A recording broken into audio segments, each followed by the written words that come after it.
다른 나라도 그렇습니다만은 우리나라 가요를 보면은 고향 또는 나그네를 소재로 하는 노래가 참 많습니다.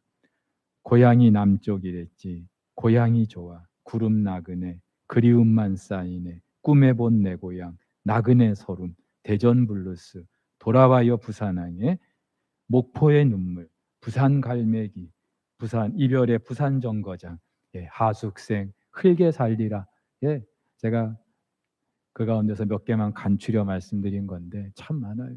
가요뿐만이 아니라 가곡도 그렇고 동요도 그렇고 그만큼 고향 떠나 사는 분들이 많다는 거겠죠. 타지에서 늘 고향을 그리워하며 나그네로 사는 분들이 많다는 걸 거예요. 물론 언제라도 달려갈 고향이 있다면, 그리고 그 고향에서 나를 반겨줄 사람이 있다면 그나마 괜찮을 거예요. 그런데 갈 수가 없어요. 고향이 있는데 갈 수가 없어요. 가더라도 나를 반겨줄 사람이 없어요. 그래서 고향이 그리워도 못 가는 신세, 그렇게 타령을 하지 않습니까? 안타까운 그 신세를 이렇게 처량하고 구슬프게 노래하는 거예요. 그런데 성경도 우리 인생, 특별히 우리 그리스도인의 삶도 나그네로 말하고 있습니다. 야곱도 바로 앞에서 자신의 지난 인생, 내 나그네 길의 세월이 130년이 되었다, 그렇게 고백하지 않습니까? 히브리서 기자도 지난 믿음의 선조들을 일컬어서 나그네, 그렇게 고백하고 있어요. 베드로 사도는요, 아예 대놓고 이렇게 말합니다. 사랑하는 자들아, 거류민과 나그네 같은 너희를 권한다라고 말이죠. 근데 여러분, 우리 그리스도인하고 이 가요 속의 그 나그네하고는 분명 차이가 있습니다. 물론 우리에게도 저마다 돌아갈 고향이 있어요. 그런데 적어도 저와 여러분들이 예수 그리스도를 믿게 된 그 순간부터, 영접하게 된 순간부터 우리가 돌아갈 새로운 본향이 생긴 줄로 믿습니다. 그 본향은요, 우리가 떠나온 육신의 고향과는 비교할 수도 없어요. 육신의 고향 가고 싶어도 못 갈 수도 있지만, 가더라도 나를 반겨줄 사람이 아무도 없을 수 있지만, 저와 여러분들은요, 반드시 이 본향에 가게 되는 줄로 믿습니다. 그리고 반드시 우리 하나님께서 저와 여러분을 향하여 두 팔 벌려 우리를 기다리고 계실 줄 믿습니다. 그래서 어쩌면 이 나그네라는 말보다는 순례자라는 말이 더 어울릴 것 같아요. 오늘 본문은요, 아브라함의 아내 사라가 죽습니다. 그리고 그 사라의 장례를 치르기 위해서 아브라함이 막벨라굴을 매입하는 과정을 다루고 있어요. 뭐 살고 죽는 것도 그렇고 땅을 사고 파는 것도 그렇고 뭐 특별할 것이 없을 수 있죠. 하지만 오늘 이 본문을 묵상하면서 75세에 정든 고향 땅을 떠났던 아브라함이 낯선 이 가나안 땅에서 어떻게 살아가고 있는지, 특별히 어떻게 나그네 그런 삶을 살고 있는지를 우리는 잘 알 수 있게 됩니다. 그런데 그는 철저히 가나안 땅에서 나그네로 살았습니다마는 가요 속의 그 나그네들처럼 처량하지도 않았고요, 구슬프지도 않았어요. 어떻게 그렇게 살 수 있었을까요? 오늘 저와 여러분들 마찬가지로 하나님 나라를 향한 나그네 여정을 지금 걷고 있는데 어떻게 그렇게 살 수 있겠습니까? 오늘 몇 가지 한번 같이 나눠보기를 원하는데, 가장 중요한 것이 있어요. 이 땅에서 내 삶의 연한을 아는 것입니다. 오늘 1절 이렇게 시작하죠. 사라가 127세를 살았으니 이것이 곧 사라가 누린 햇수라. 사라가 몇 살에 죽었는지 그 구체적인 나이까지 말하고 있어요. 참고로 성경에서 이렇게 여인의 죽음, 특별히 그 나이까지 말하는 경우는 사라가 유일하다고 합니다. 그 정도로 이 사라는 이스라엘 백성에게 있어서 영적인 의미가 남달랐던 여인이죠. 비중이 그만큼 컸다는 거예요. 그런데 성경은요, 그가 127세에 죽었다 이렇게 말하지 않고 이것이 그가 누린 햇수였다 그렇게 말하고 있을까요? 이전 성경은요, 이것이 사라의 향년이었다 그렇게 말해요. 무슨 말이에요? 한평생 살아 누린 나이라는 말이죠. 그런데 성경이 이렇게 사라의 나이를 언급하는 것도 그렇고 이것이 그가 누린 횟수라고 말하는 것도 그렇고 무언가 저와 여러분들에게 암시하려고 하는 게 있죠. 무엇입니까? 우리 모두에게도 이처럼 이 땅에서 누릴 삶의 연수가 있다는 말이에요. 사람마다 다르겠죠. 하지만 분명한 것은 우리 각자가 이 땅에서 누릴 횟수가 있다는 말입니다. 사라도 아브라함과 같이 갈대아 우르 사람이었어요. 아브라함을 따라서 65세에 가나안에 왔습니다. 헤브론과 그랄과 부엘세바 등등을 떠돌다가 마지막 이 헤브론에서 지금 생을 마감하고 있어요. 사실 이 사라의 삶도 아브라함만큼이나 파란만장하죠. 정든 고향을 떠나서 가나안에 온 것도 그렇고 또 이 남편이라는 작자가 2번씩이나 자기를 누이라고 소개하면서 다른 남정네의 아내가 될 뻔한 일도 있었어요. 남편의 아들을 낳은 여종으로부터 멸시를 받은 것도 그렇고요. 그러다가 한평생 자식 없이 그렇게 지내다가 가까스로 90세에 얻은 그 아들 이삭, 그 이삭을 또 하나님께 번제물로 바칠 뻔한 일도 있었고요. 절대로 이 사라의 인생도 녹록하지 않습니다. 근데 결국 사라도요, 이 땅에서는 127년이라는 한정된 그런 삶을 살 수밖에 없었던 거예요. 여러분, 이게 우리 인생이죠. 이 땅에서의 마지막이 있다는 겁니다. 아무리 100세 시대를 말한다 해도 그 누구도 거부할 수 없는 분명한 사실 아니겠습니까? 모리와 함께한 화요일이라는 책이 있어요. 스포츠 신문 기자로 바쁘게 지내던 이 책의 저자였던 미치라는 사람. 어느 날 우연히 TV에서 자신의 대학 은사가 루게릭병으로 투병하고 있다는 걸 알게 됩니다. 그래서 졸업하고 나서 16년 만에 그 모리라는 스승을 찾아가요. 그런데 이 모리 스승을 만나면서 이 미치라는 사람의 삶이 바뀌기 시작합니다. 정신없이 앞만 보고 달려왔던 이 사람이 각박하게 또 정신없이 살았던 자신의 삶을 돌아보게 되고 매주 화요일마다 스승을 찾아가서 삶의 이런저런 주제를 가지고 일상을 이야기하기 시작합니다. 가족에 대해서, 돈에 대해서, 사랑에 대해서, 결혼에 대해서, 죽음에 대해서. 근데 그 과정에서 만난 이야기, 14주간에 걸쳐서 만나서 나눴던 이야기를 책으로 펴낸 건데 한 번은 죽음을 서로 이야기하는 중에 스승 모리가 이렇게 말합니다. 죽게 되리란 사실은 누구나 알지만 자기가 죽는다고는 아무도 믿지 않지. 만약 그렇게 믿는다면 우리는 다른 사람이 될 텐데 하고 말이죠. 그렇죠. 우리도 지금 매주마다 장례 광고가 나가고 있어요. 때로는 내가 사랑하는 사람이 나를 먼저 떠날 수도 있고 그런데도 정작 우리는요. 언젠간 죽을 거라고 생각하지만 그 죽음에 대해서 그렇게 심도 있게 생각을 안 하고 살아가요. 근데 이분 이야기에 따르면 우리가 죽음을 의식하면 삶도 달라질 거라고 이야기를 합니다. 근데 여러분, 우리가 여기서 한 가지 더 우리 그리스도인이 생각해야 될 것이 있는데 반드시 그런 것도 아닌 것 같아요. 한 종양내과 의사가 어떤 죽음이 삶에게 말했다라는 책 속에서 이런 이야기를 합니다.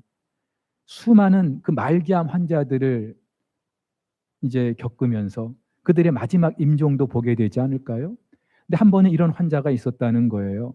폐암 환자인데 이혼하고 혼자 그렇게 지내는 남자였답니다. 다른 가족도 없고 유일한 동생이 하나 있는데 별로 이렇게 가깝게 지내질 않아서 그런지 왕래도 하지 않고 결국 이 남자 혼자 그렇게 호스피스 병동에서 마지막 투병을 하고 있는데 한 번은 이 동생이 찾아왔다는 거예요.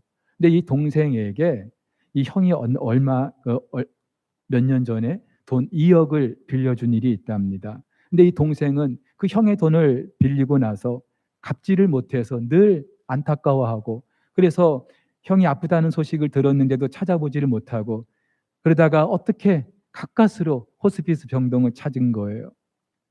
의료진들은 이 두 형제 간의 그 상봉, 이제 마지막 삶이 얼마 남지 않은 그 형과 그 동생과의 그 마지막 그 화해의 그런 자리가 만들어질 줄 알고 기대하고 있었는데, 호흡기를 달고 이제 살 날이 얼마 남지 않은 그 환자의 입에서 나온 말이 뭔지 아십니까? 너 내 돈 2억 갚아. 이게 전부였다는 거예요. 여러분, 어떻게 죽음을 앞두고 그것도 사랑하는 동생에게 그런 말을 할 수 있을까요? 여러분, 이것만 봐도 반드시 죽음이라는 것이 지금 우리의 삶을 바꿔놓을 수 없다는 것을 알 수 있어요. 그러면 어떻게 지금 우리의 삶이 바뀔 수 있을까요? 죽음 그것 자체가 아니라 죽음 이후의 삶을 생각하는 겁니다. 여러분, 많은 사람들은 죽음이 끝이라고 생각해요. 그렇기 때문에 어떻게 해서든지 이 세상을 살아가는 동안 내가 남들보다 좀 잘 살아보려고 그렇게 집착하며 살아갑니다. 이 땅에서 나름대로 몇 년 후에 내가 이룰 그런 계획을 꿈꾸면서 살아갑니다. 하지만 그 모든 소망은요, 결국 우리의 죽음과 함께 쓰러져 버릴 것밖에 되지 않아요. 그것이 아무리 위대한 계획이라 할지라도 우리가 죽고 나서는 아무 의미가 없는 거예요. 그걸 소망이라고 하지 않습니다. 성경은요, 이 땅에서 우리가 곧 사라지고 없을 그것을 소망이라고 하지 않고 영원히 사라지지 않는 그것을 우리에게 소망이라고 하는데, 우리 모두에게는 그 소망이 있는 줄로 믿습니다. 바로 하나님 나라입니다. 사랑하는 우리 성도 여러분, 우리가 금요일 저녁마다 몇 주간 하나님 나라에 대해서 다뤄왔어요. 하나님 나라는 하나님이 왕이신 나라, 예수 그리스도께서 이 땅에 오심으로 말미암아 시작이 되었고 예수님이 다시 재림하심으로 완성이 되는 그 나라, 하나님이 통치하시는 나라. 그런데 저와 여러분들은 예수 그리스도로 말미암아 그 하나님 나라의 백성이 되었고, 그래서 장차 우리 가운데 완성될 그 하나님 나라를 꿈꾸며 기대하며 살아가는 그런 성도들인 줄로 믿습니다. 그 하나님 나라는 우리를 실망시키지 않고요, 그 하나님 나라를 꿈꾸며 살아가는 삶은 이 땅에서의 그 어떤 삶도 반드시 바꾸어 놓는 줄 믿으시기를 바랍니다. 그런데 이 소망을 우리가 가지고 산다는 것은 이 땅에서의 삶이 전부가 아니라는 것, 나도 언젠가 이 땅의 마지막 순간이 있다는 사실을 의식하는 것부터 시작되는 거예요. 그냥 그것으로 끝이라는 것도 아니고, 죽음이 언제가 될지 막연히 그렇게 생각하며 살아가는 것도 아니고, 하나님께서 우리를 위해서 예비해 놓으신 그 하나님 나라가 있다는 그 소망, 그 소망은요, 오늘 저와 여러분들의 삶을 반드시 바꾸어 놓게 되는 줄로 믿습니다. 자, 그렇다면은 그 하나님 나라를 꿈꾸는, 소망하는 저와 여러분들, 이 땅에서는 어떻게 살아야 될까요? 두 번째요, 낯설게 사는 겁니다. 사라가 죽고 나자 아브라함이 장례를 위해서 햇사람들에게 땅을 사려고 하죠. 그러자 그들이 아브라함에게 뭐라고 말해요? 내 주여 들으소서, 당신은 우리 가운데 있는 하나님이 세우신 지도자이시니 우리 묘실 중에서 좋은 것을 택하여 당신의 죽은 자를 장사하소서. 우리 가운데 어디라도 좋으니까 당신의 아내 사라를 위하여서 매장지를 삼으라는 말이에요. 근데 그러면서 아브라함을 어떻게 불러요? 내 주여. 그리고 또 뭐라고요? 하나님, 당신은 하나님이 우리 가운데 세우신 지도자라고요. 이 주라는 말, 히브리어로 아돈이라고 하는데 그냥 아무나 주라고 부르지 않아요. 당시 사회에서 최고로 존경받는 영예로운 사람을 부를 때 아돈이라고 불러요. 또 지도자라는 말도 가장 존경받는 어르신을 그렇게 지도자라고 부릅니다. 당시 이 햇사람들이 아브라함을 어떻게 생각하고 있었는지, 또 아브라함은 그 땅에서 어떻게 처신하면서 살았는지 잘 알 수 있는 대목입니다.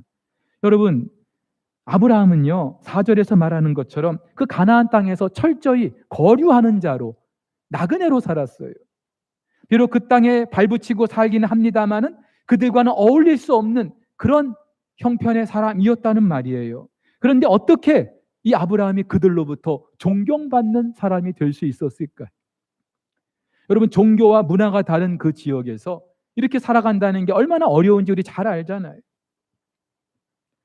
그런데 이 부분에 대해서 히브리서 기자가 이렇게 말합니다. 믿음으로 그가 이방의 땅에 있는 것 같이 약속의 땅에 거류하여 동일한 약속을 유업으로 함께 받은 이삭 및 야곱과 함께 더불어 장막에 거하였으니 이는 그가 하나님이 계획하시고 지으실 터가 있는 성을 바랐습니다. 가나안은 하나님이 아브라함에게 약속하신 땅이에요. 그런데 아브라함은 그 땅을 마치 이방의 땅처럼 그렇게 생각하고 살았다는 거예요. 그래서 자기도 그렇고 아들 이삭도 그렇고 야곱도 그렇고 장막에서 살았다. 집 짓고 그렇게 농사 지으면서 살았던 것이 아니라 언제라도 떠날 준비를 하고 텐트에서 살았다는 말이에요. 이 구절을 현대어 성경은 이렇게 말합니다. 믿음으로 그는 약속받은 낯선 땅으로 가서 같은 약속을 받은 이삭과 야곱과 함께 나그네처럼 천막 생활을 하였습니다. 그것은 하나님께서 설계하여 세우신 견고한 하늘의 도성을 바라고 있었기 때문입니다. 라고 말이죠. 아브라함이 하나님이 약속하신 그 가나안 땅입니다마는 그 땅에서 그렇게 낯설게 살았던 이유는 하나님이 그에게 정말로 예비하신 그 성을 바라고 있었기 때문인 것이죠. 여러분, 일례로 아브라함도 그렇게 살았습니다마는 그 아들 이삭 때 이런 일이 있었어요. 한 번은 이삭이 아버지 아브라함이 팠던 그 우물을 이제 자기가 취하려고 하는데 그랄의 목자들이 와서 그 우물을 빼앗는 거예요. 한 번도 아니고 몇 번씩이나 그 우물을 빼앗는 거예요. 유목민들에게 우물이 얼마나 중요합니까? 생존과 직결된 거 아니겠어요? 누가 쉽게 빼앗기겠습니까? 그런데 이삭은요, 그들에게 몇 번이나 양보를 합니다. 왜요? 힘이 없어서 그랬을까요? 그 땅에 빌붙어 살고 있기 때문에 그 땅 사람들 눈치 보느라고 양보했던 걸까요? 아니죠. 비록 이 땅에 발붙이고 살지만 이 땅 사람들의 그 삶의 방식과 똑같이 살 수 없었기 때문에 하나님 나라의 그런 방식대로 살기 위해서 이삭은 그렇게 몇 번씩이나 양보를 했던 거예요.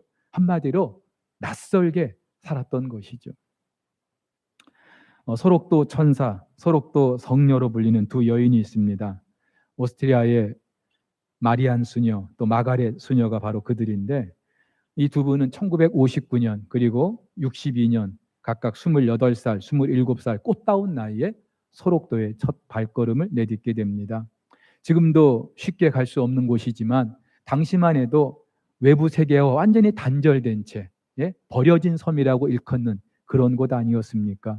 그런데 우리나라 사람도 아닌데 저 이역만리 타지에서 그것도 꽃다운 나이의 아가씨들이 가방 하나 들고 이 나환자들과 지내기 위해서 찾아온 거예요.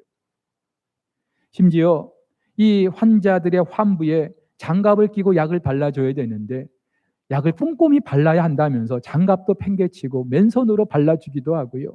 본국에서 보내오는 그 생활비 그것을 쪼개서 환자들의 의육과 또 간식비 그리고 이제 몸이 성하게 돼서 육지로 나가는 사람들의 노자까지 그렇게 나누어 주기도 했다고 합니다. 그러던 2005년 결국은 건강이 허락하지 않아서 70이 넘은 나이에 이제 본국으로 다시 돌아갔다고 해요. 여러분, 어떻게 이 두 여인이 자기 나라도 아닌 다른 나라에서 일반 환자들도 아니라 나환자들과 함께 평생을 보낼 수 있었을까요? 얼마든지 평범하게 보통 사람들이 살아가는 대로 그렇게 살아갈 수 있었을 텐데 왜 그랬던 걸까요? 의료인이기 때문에 어떤 박애심 때문에 그랬던 걸까요? 아니죠.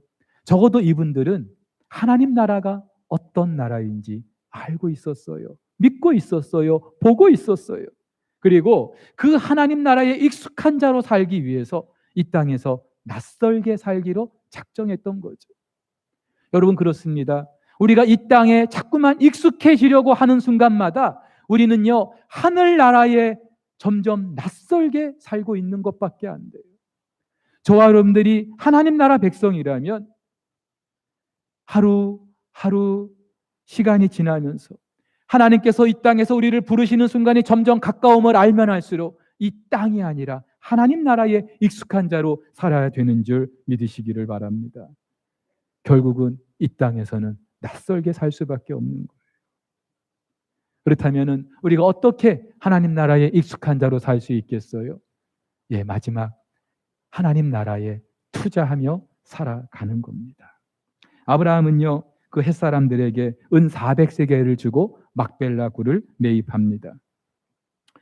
사례를 장사하기 위해서. 그런데 이 사건이 오늘 창세기 23장의 이 사건이 구속사적으로 얼마나 의미가 있는 일인지 아십니까? 여러분, 하나님은 아브라함에게 가나안 땅을 약속하셨어요. 근데 아브라함이 가나안에 와서 적어도 오늘 이 60여 년이 지난 이 순간까지 자기 이름으로 된 땅을 한 평도 갖고 있지 못했어요.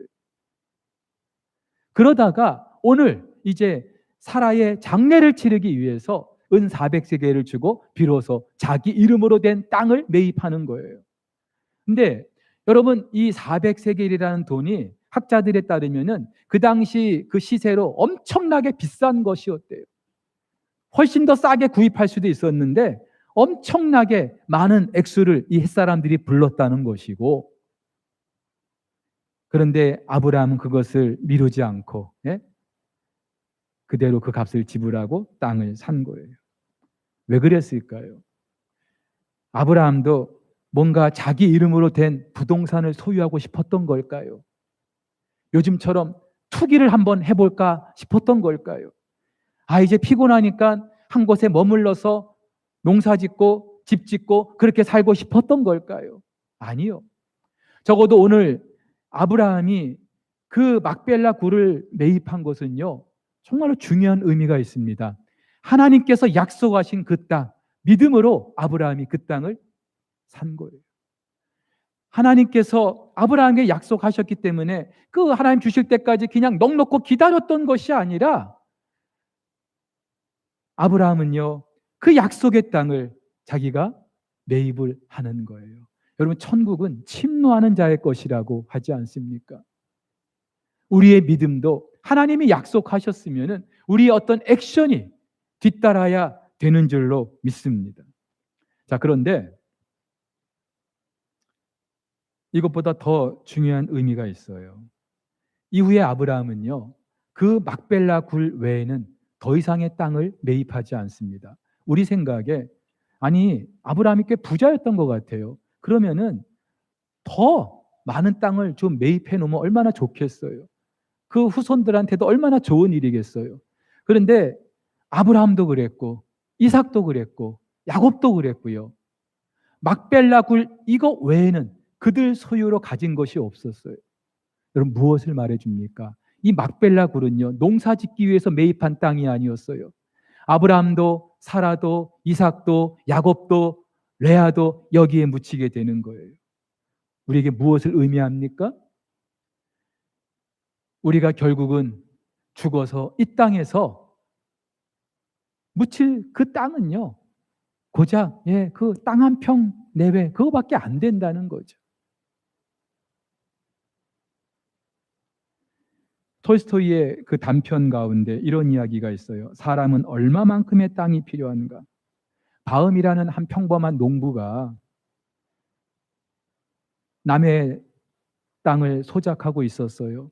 근데 어느 순간 자기도 땅을 가지고 싶었고 남들처럼 부자가 되고 싶었어요. 그래서 빚을 내서 땅을 사드립니다. 다행히도 농사가 잘 돼서 빚도 다 갚았어요. 그런데 땅에 대한 욕심이 그치질 않는 거예요.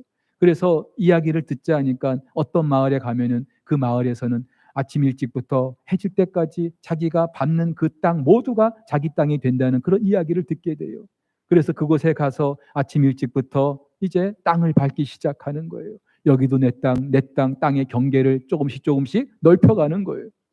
근데 그러던 차에 해는 뉘엿뉘엿 지어가고 반드시 해가 질 때까지 돌아와야 그 땅이 자기 땅이 되는데, 이 바음이라는 사람은 땅 욕심에 조금만 더 하다가 결국은 해질녘에 돌아왔어요. 그런데 너무나 지쳐서 입에 피를 토하면서 결국은 그 자리에서 죽고 맙니다.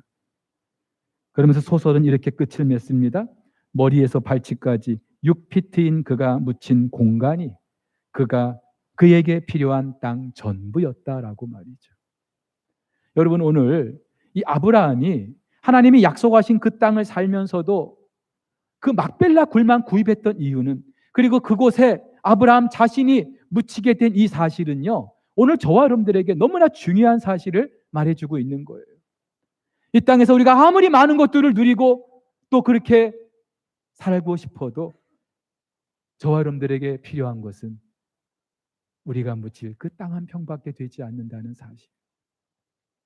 이 땅에 그 어떤 소망을 두고 살아가는 것이 부질없다는 사실.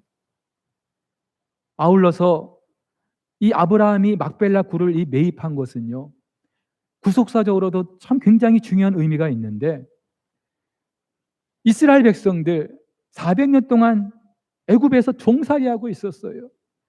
근데 하나님께서는 그들을 당신 백성 삼기 위해서 가나안에 들이시려고 출애굽하게 하시죠. 이스라엘 백성들이 광야 40년 세월을 지날 수 있었던 그 이유는 바로 가나안 땅에 있는 그 막벨라 굴 때문이었죠. 선조 아브라함 때 매입했던 그 땅, 하나님이 약속하신 그 땅, 이것이 그들의 희망봉이었고 삶의 이유가 됐던 거예요. 유키즈 온도 블록이라는 TV 프로그램이 있습니다. 사람들의 일상 속으로 들어가서 소박한 이야기들을 나누고 또 퀴즈를 내면서 풀게 하는 프로그램인데, 요즘은 코로나 때문에 외부로 나가지 못하고 이렇게 스튜디오에 특별한 직업을 가진 분들을 초청해 가지고 프로그램을 진행하고 있어요. 근데 한 번은 이런 분이 나온 적이 있습니다. 지구촌 분쟁 지역에서 그 분쟁 지역, 그 전쟁과 테러를 취재하고 그걸 다큐멘터리로 제작하는 김영미 PD라는 여자분이 출연을 했어요. 여러분, 분쟁 지역이니까 얼마나 위험한 곳입니까? 그것도 여자가, 예? 총탄이 막 날아다니고 폭탄이 터지는 그런 곳에서 아무리 기자의 사명감을 가지고 취재한다고는 합니다만 얼마나 위험한 일이겠어요. 실제로 이분도 정말로 위험한 일들을 너무나 많이 겪었다는 거예요. 그런데 이분이 인터뷰 도중에 이런 이야기를 합니다. 저에게 너무나 큰 도전이 됐는데 우리 같이 한번 좀 보도록 하겠습니다. 적이라고 생각하세요? 모르겠어요. 이분이 저는 혼자 사는 분인지 또 그리스도인인지는 모르겠어요. 그래서 뭐 그렇게 얘기할 수 있는지는 모르겠어요. 근데 여러분, 굳이 그렇지 않더라도 한 가지 분명한 사실이 있죠. 오늘은요 하나님이 주신 선물입니다. 그래서 영어로 오늘 프레젠트라고 하지 않아요? 선물이라고요. 그러면 오늘이 선물이면 내일도 선물인 거예요. 우리는 오늘 밤 자고 나면 자동으로 내일 아침 눈 떠질 거라고 생각합니다마는 안 그럴 수도 있잖아요. 그렇다면은 우리는 대부분 내일을 위한 염려와 걱정에 사로잡혀 살아가요.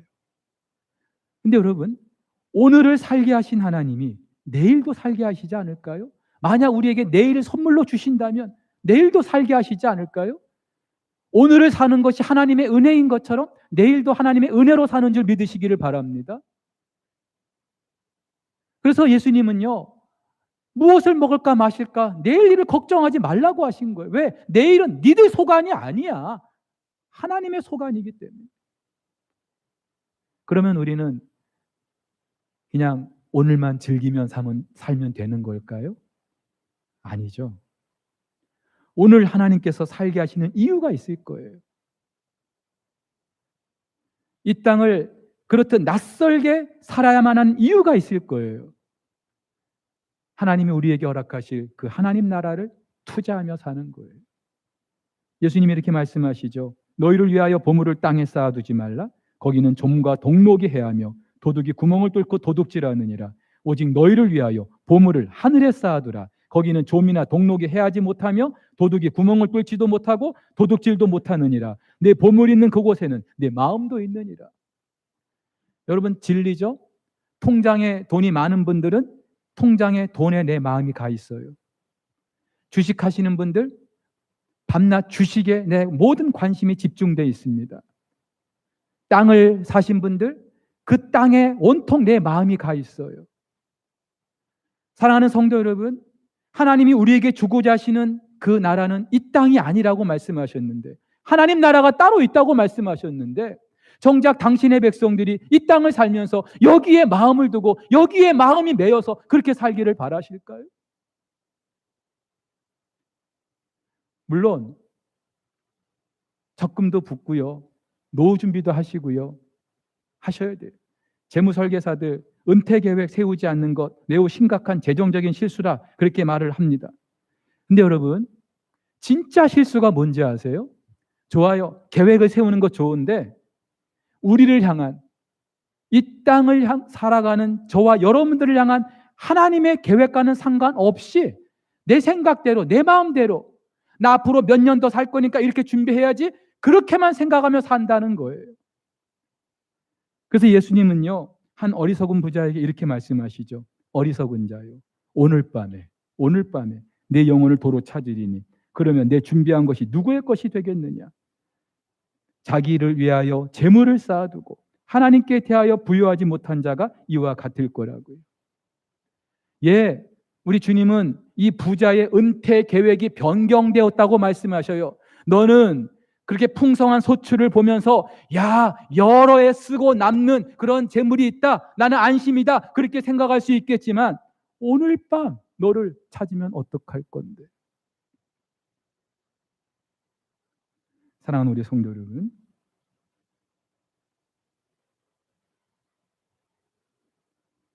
저와 여러분들이 예수 그리스도를 믿고 하나님 나라의 백성으로 산다는 게 그저 주일날 성경책 들고 예배당에 오는 것 정도로 끝나는 게 아니에요.